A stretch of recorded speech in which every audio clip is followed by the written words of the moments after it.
Welcome all. इस video में Nifty का एनालिसिस देख लेते हैं कि मंडे क्या डायरेक्शन होगी मार्केट की, क्योंकि मार्केट बहुत ज़्यादा बुलिश था, नए हाइस के आसपास है, लेकिन उसके बावजूद यहाँ पे फ्राइडे हमें सेलिंग देखने को मिली है, कहीं ना कहीं वोलेटिलिटी देखने को मिली। तो यहाँ से क्या अगेन सेलिंग कंटिन्यू होगी या बढ़ेगा, एग्जैक्ट प्राइस एक्शन क्या बना हुआ है, क्या यहाँ पे कोई टॉप बन सकता है, क्या हम देख लेते समझ लेते। लेकिन उससे पहले देख लेते हैं कि ये जो फ्राइडे का दिन था हमने एग्जैक्टली कहाँ ट्रेड प्लान किया, मैंने पर्सनली कहाँ ट्रेड प्लान किया वो भी दिखाता हूँ आपको, और हमारा एनालिसिस क्या था वो देख लेते हैं। देखिए मार्केट उससे 2 दिन पहले आपने देखा कंटिन्यूसली रैली लगा रहा था, तो क्लियर हम बुलिश थे। तो इस दिन के लिए फ्राइडे के लिए हमारा एनालिसिस बिल्कुल बुलिश था। मैंने आपको एक चीज़ बताई थी कि गैप डाउन भी होता है, फ्लैट भी ओपन होता है, गैप डाउन के बाद रिट्रेसमेंट भी आती है, तो आने दो, सेल नहीं करना है, हम वेट करेंगे बाइंग अपॉर्चुनिटी का। जैसे ही कोई सेटअप बनेगा बाय करेंगे हम, ब्रेकआउट वगैरह बनता है तो यहाँ पे सपोर्ट बना इन लेवल्स के आसपास, यहाँ या फिर यहाँ कहीं पे भी आपने बाय किया होगा, एक अच्छा प्रॉफिट बना होगा। मैंने पर्सनली 2 ट्रेड लिए हैं। पहला ट्रेड थोड़ा अग्रेसिव था, वो कहा था, पहला ट्रेड था यहाँ पे देखिए मार्केट यहाँ ओपन हुआ, थोड़ा ऊपर जाने की कोशिश की, फिर नीचे आ रहा था, लगभग गिरते हुए आया, कंटिन्यू गिरते आया, यहाँ पे एक सपोर्ट लेवल था। तो यहाँ मैंने एक रिस्की ट्रेड कहते हैं उसको, जो बहुत स्मॉल स्टॉप लॉस के साथ लिया जाता है, जैसा कि हमने कल भी प्लान किया था यहाँ पे, और यहाँ से एक बड़ी रैली हमें मिली थी। ठीक है, वैसा ही ट्रेड प्लान करने की मैंने कोशिश की यहाँ पे। और यहाँ देखिए ये जो एक कैंडल दिख रही है आपको, ये ग्रीन अगर यहाँ से बनती तो बहुत बड़ा मूव मिलता, और स्टॉप लॉस ऐसा था कि मार्केट अगर ये ग्रीन कैंडल नहीं बनाता है, रेड बनाने भी लगता है, स्मॉल स्मॉल एसएल पे मैं निकल जाऊंगा, ये मेरा एनालिसिस था यहाँ पे। तो मैं एक छोटे लॉस, पहले मैंने यहाँ पे एक छोटा लॉस ले लिया, फिर मैंने कंफर्मेशन का वेट किया कब सपोर्ट बनता है। मार्केट ने यहाँ पे देखिए सपोर्ट कंफर्म किया, यहाँ पे देखिए बार बार ऊपर ऊपर सस्टेन कर रहा था, फिर भी यहाँ पे सीधा मैंने इस ब्रेकआउट पे ट्रेड प्लान किया नहीं, क्योंकि देखिए जब इतने बुलिश मार्केट में इतनी अगर सेलिंग दिखाए मार्केट, तो होता क्या है, एक ब्रेकआउट दिखा के फेल भी हो जाता है, इसलिए वेट किया गया। मार्केट ने यहाँ पे एक सेलिंग दिखाने की कोशिश की, लेकिन ऊपर आ गया, तो इससे कंफर्म हो गया मुझे कि कहीं ना कहीं अब सपोर्ट यहाँ बन रहा है। जैसे ये ब्रेकआउट हुआ, यहाँ पे मैंने ट्रेड प्लान किया, ट्रेड प्लान करने के बाद बहुत देर मार्केट ने हमें यहाँ पे रुका के रखा इस ट्रेड में, और यहाँ से मोमेंटम आ गया वन साइडेड, इस लेवल के आसपास मैंने एग्जिट कर दिया। अगर चार्ट पे चलते हैं और वीकली चार्ट के बाद मैं एक ट्रेंड लाइन यहाँ से अगर मार्क करता हूँ यहाँ पे, ठीक है, ये ट्रेंड लाइन मार्क कर दी, इसको कर देता हूँ मैं डार्क। अब इस ट्रेंड लाइन का इंपॉर्टेंस क्या है कि देखो यहाँ पे पहले एक रेजिस्टेंस था, मार्केट ने फिर उसी यहाँ पे एक रेजिस्टेंस बनाया, वापस उस लेवल के आसपास आया। अब वीकली कैंडल जो बनी है ना कहीं ऐसी निगेटिव कैंडल नहीं है जिससे हम कह सके कि यहाँ से गिरेगा, ये पॉजिटिव कैंडल है, यहाँ से बहुत ज़्यादा पॉसिबिलिटी है नेक्स्ट वीक यहाँ पे ऊपर जा सकता है। ये हाई तो ब्रेक होगा इस वीक का, और मुझे लगता है कि नया हाई, न्यू हाई मार्केट लगाना चाहिए, जिस तरीके से मार्केट ने कैंडल बनाई। हाँ ठीक है, यही कैंडल अगर ऐसी बिल्कुल रेड में कन्वर्ट होती तो हम कह सकते थे यहाँ सेलिंग प्रेशर है, तो ऐसा तो अभी कुछ इंडिकेशन मिला नहीं है। डेली चार्ट पे क्या कोई इंडिकेशन है गिरने का? देखिए डेली चार्ट पे चलते, देखिए डेली चार्ट में एक चीज़ हमें देखने को मिल रही है कि यहाँ पे जो सपोर्ट था उसके ऊपर मार्केट क्लोज हुआ था एक दिन, लेकिन अगले दिन मतलब ये फ्राइडे के दिन इसके नीचे आके क्लोजिंग हुई है। तो हो सकता है यहाँ पे एक ब्रेकआउट दिखाया, ब्रेकआउट फेल होके गिरे भी, है ना, हो सकता है। लेकिन देखिए अभी यहाँ पे ऐसा कोई स्ट्रक्चर नहीं बना है, स्ट्रक्चर आपको 15 मिनट चार्ट पे भी देखोगे आप, क्लियर है बिल्कुल, ऐसा बुलिश है, ऐसा कोई स्ट्रक्चर में चेंज आया नहीं है।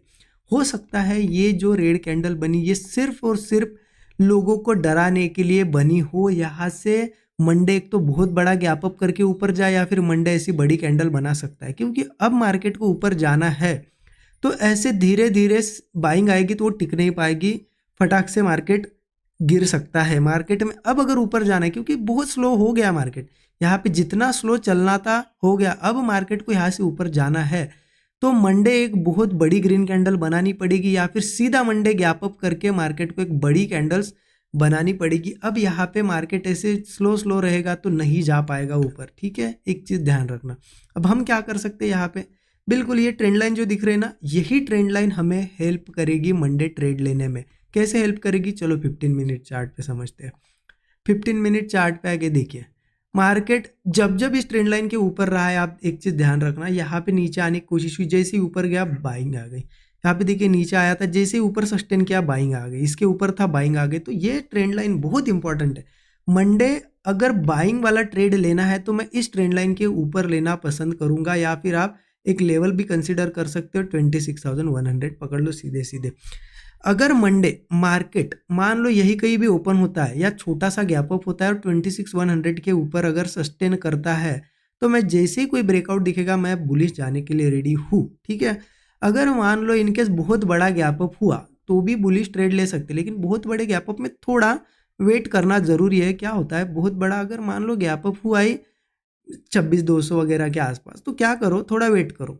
एक तो मार्केट ऊपर जाएगा तो ऊपर सस्टेन करने दो, फिर ब्रेकआउट पे ट्रेड प्लान करो, या फिर गैप अप के बाद थोड़ा रिट्रेस करना चाहता है आने दो, फिर जैसी सपोर्ट कंफर्म होगा उसके बाद होल्ड करेगा, ब्रेकआउट पे हम ट्रेड प्लान करेंगे।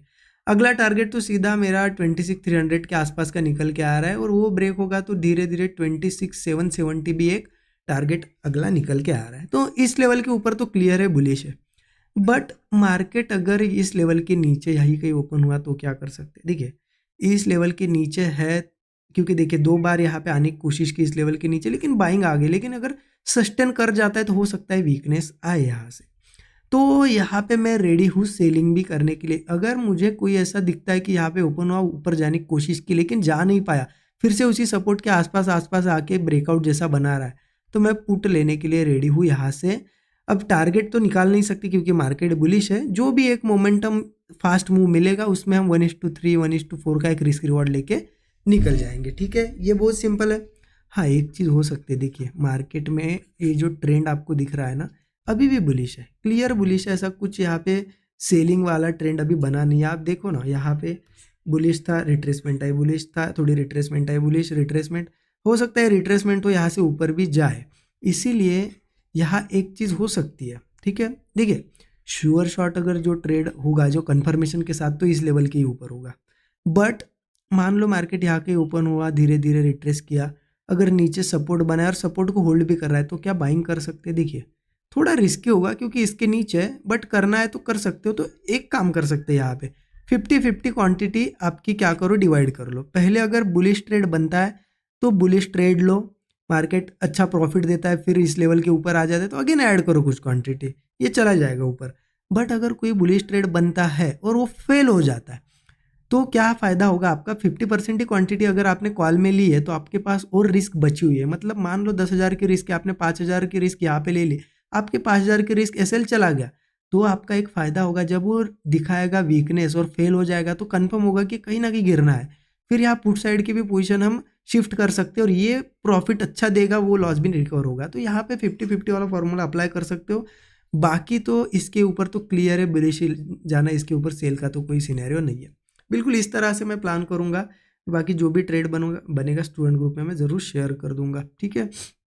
अच्छा लगा होगा एनालिसिस तो ज़रूर कमेंट में बताइए, और जिनके पास पोजिशनल वगैरह ट्रेड है तो मुझे नहीं लगता अभी डरने की बात है, क्योंकि मार्केट ठीक है, इतना बड़ा मूवमेंट देने के बाद एक दिन हेल्दी रिट्रेसमेंट करना, थोड़ी प्रॉफिट बुकिंग या वोलेटिलिटी आती है, डरने वाली कोई चीज़ नहीं है। हाँ बाकी ग्लोबल न्यूज़ थोड़ी सी निगेटिव है, बाकी मार्केट गिर रहा है, तो इसकी वजह से हमें लगता है कि क्या हमारा भी मार्केट गिरेगा। लेकिन अल्टीमेटली इंडियन मार्केट की खासियत क्या है, ये खुद देखता है कि क्या इससे हमें कुछ फ़र्क पड़ रहा है इंडिया को, नहीं, ठीक है। ग्लोबल मार्केट न्यूज़ की वजह से एक दिन इसमें मुँह आएगा, वो थोड़ा उसको फॉलो करेगा, लेकिन वो अल्टीमेटली अपनी डायरेक्शन पकड़ लेता है।